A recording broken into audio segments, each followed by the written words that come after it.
Hey, what's going on, Raider Nation? Welcome to another video for the Black and Silver Way. It is your host, Dylan. I actually just flew back in from Vegas. I was there yesterday. I don't know if you guys caught that last week. I was going to go to my first Raider game in Vegas. And also, if you follow me on the Black and Silver Way's Instagram, you guys would have saw some of the footage I posted from yesterday.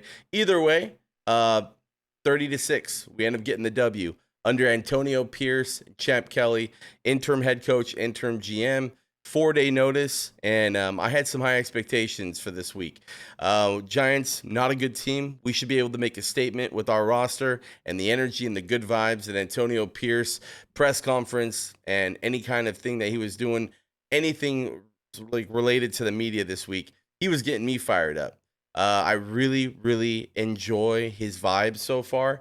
I don't want to get too deep into it, but I'm really excited. He's bringing like a Rich Bisaccia type of thing where the team is fully bought into him right now and willing to run through a wall. And the team's having fun again.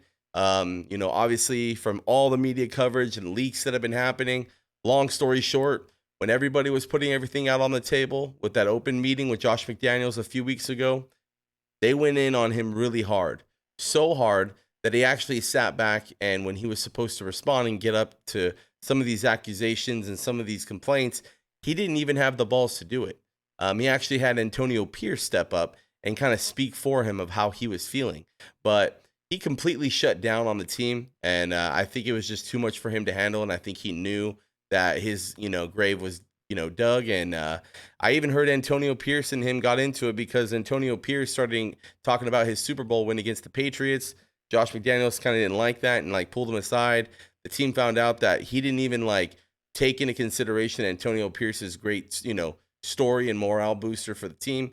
Instead, he took it personally, like an attack on the Patriots. So it was over. It was over at that point. I think Mark knew it. He completely lost the team. But there's a lot of different things and different stories. Players saying they were walking on eggshells. There's a lot of stuff that came out last week that I didn't really cover. I was just kind of waiting for at least a week to go by because I know every day more and more is going to be getting leaked out about what happened with Josh McDaniels and the Raiders behind closed doors. But either way, we're going to close the book on that chapter. We're going to move forward. Antonio Pierce, like I said, I'm super excited, guys. I know a lot of you guys are too because every time I watch the press conferences, comments are going crazy saying this guy's giving us goosebumps. This guy's giving me good vibes. I mean, out of the 8 head coaches that we have, the only people that I thought out of the 8 since Mark has taken over that really truly had the team bought in, and they would literally run through a wall for him, for them would have been Hugh Jackson, Jack Del Rio, and Rich Bisaccia. And I think John Gruden was getting to that point. It took a little bit for Gruden right there on his second stint with us, but it was getting to that point as well. But either way, I'm getting like young John Gruden vibes. I'm getting young John Gruden vibes from Antonio Pierce. He has a lot of energy. He's very vocal. His presence seems like it's very, very well felt. Pumping each other up, getting ready, getting fired up on the pregame warmups. I was seeing him out there. Like that's something that we need. We need that fire. We need the energy. We need that gritty head coach that wants to just play aggressive. That's what the Raiders have been known for our whole lives, right? So very exciting stuff. Let's get into a recap. Just recap a few things on what I saw out there for the 30-6 victory over the Giants. Well, let's go ahead and kick it off with like the main thing that everybody was excited to see was going to be Aiden O'Connell's second start. He started earlier in the year with the Charger game, and then Brian Hoyer started against the Bears. He was thrown in like fourth quarter. That's really all we've seen of Aiden besides the preseason. So first thing that Antonio Pierce said right off the bat was Aiden O'Connell's our starter. Jimmy Garoppolo's getting benched. So we were really, really excited. Raider Nation really, really lost their minds when that was the first announcement right off the bat when Antonio Pierce took over for head coach. He was getting in the reps all week this week, and the quarterback coach is now obviously our offensive coordinator, and they're very close. And seeing Aiden O'Connell make his debut was very exciting. I think he ended with like 210 yards. He actually didn't get any touchdowns, but he didn't get any interceptions as well. He was playing really smart. He gets the ball off very quickly as a rookie. Him getting that ball out as quick as he can is pretty impressive. I know back when we had Derek Carr in the beginning, he didn't get the ball out as fast. Over time, maybe like 4 or 5 years in, he started throwing a little bit quicker. Aiden doing that right off the bat as a rookie is pretty impressive. Another thing is like audibles or any kind of changes and reading defenses. It seems like he's pretty solid at doing that.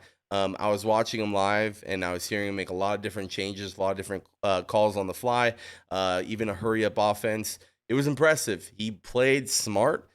He moved the ball when we need to on third down, and he made some nice passes. One of the memorable passes that he made was he bombed almost a 70-yard pass to Trey Tucker, and that was a really nice thrown ball. It was a little ahead of him, but not enough for Trey Tucker to get up and make a play and catch the ball. Made a few nice passes to Jakobi Meyers. He ended up getting the tight ends involved. We ended up getting some to Devontae Adams. Hunter Renfrow got in and got a couple nice catches. He got about 30 yards worth of catches, spreading the ball well, played smart. We ended up getting 3 touchdowns, 2 from Josh Jacobs and 1 from Jakobi Meyers with a sweep. Josh Jacobs, hey, almost had a 100-yard game. I don't know what was going on, but it was the old Josh Jacobs. Our offensive line, with Antonio Pierce, being in that locker room and really talking to the offensive line. I feel like everybody was out there ready, hungry to play, and it just looked completely different. Josh Jacobs looked incredible, just like he was last year, and he ended up getting 2 touchdowns, I think 98 yards. So good for Josh Jacobs to have a bounce back game. I was getting really worried there, but I don't know, maybe a new head coach, maybe people are fired up. It must have been really shitty and stale in there because these players looked completely different. And to finish up with offense, Daniel Carlson ends up getting 3 field goals for us, putting us at 30 points. Moving on to defense, that was probably one of the most exciting defensive played games I've seen the Raiders play in quite some time. Marcus Peters drops a wide open interception. We should have had another interception, but then kind of bounces back. He ends up popping up the ball up later on. Nate Hobbs gets an interception from popping the ball up. And so Nate Hobbs got an interception. Amik Robertson all over the field, defending the ball, getting an interception, slamming into people, stripping the ball. Amik Robinson's been balling out. He's been already doing well for us steadily these last 3 years, and I am very impressed again from his performance. He's also a player that's really energizing this defense. He's one of those X factor players that we have. It's a sleeper. He's a sleeper for sure. So Amik Robinson has another great game. Another person, of course, that has a great game almost every game we play is Maxx Crosby. Maxx Crosby ends up getting 3 sacks. He's on his way to getting Defensive Player of the Year. I call it. I don't think there's going to be any other person that's going to get Defensive Player of the Year this year because he has the sobriety story. He has the comeback story. And I'm telling you, every single time the NFL broadcasts Raider games, everybody's talking about Maxx Crosby 24/7. He's literally the main player on our team besides Devontae Adams, but his story and his demeanor on every single game of how hard he tries and the results he's getting besides even sacks, just stopping the run, always putting pressures. I think he gets Defensive Player of the Year, which also is freaking amazing. Overall, this defense was really causing disruption, really getting to the quarterback, and overall just ball hawking and having fun. And that's the main thing that this whole regime has changed, I've noticed, is one thing. Everybody has different parts of saying that McDaniels this, that. It all comes back to they're having fun. And if they're bought into a player-oriented coach that trusts in his players, trusts in his staff, you can go far. Sky's the limit. And I feel like we have found that right now in Antonio Pierce. And I'm loving the vibes, guys. Defensively, we're looking good. Special teams, we look good. 3 of 3 on the field goal, and we were swarming down there, getting them stopped real quick when we punted the ball or had to kick off the ball. Either way, really good statement win. But this is the thing, guys. We have the Jets next week at home. Then we go into Miami, and then we have to go into KC. So I think the Jets is definitely a winnable game. I'll be there, by the way. Again, I'm flying there. Just a quick little throw that in there. But the Jets game will be amazing, and I think we'll be able to have that match that energy and vibes that we did yesterday. And I think we're going to end up winning that game. With Miami or KC, it's a toss-up. I don't think we win Miami and KC. It's going to be one or the other. I think we lose one of those games. Probably end up going to be KC. I'm not too sure. But I definitely think we could win one of those games. We could win both. Who knows? We can get lucky and win both. But I'm trying to be realistic here. I think we win the Jets for sure, and we get a win out of those next 2 games.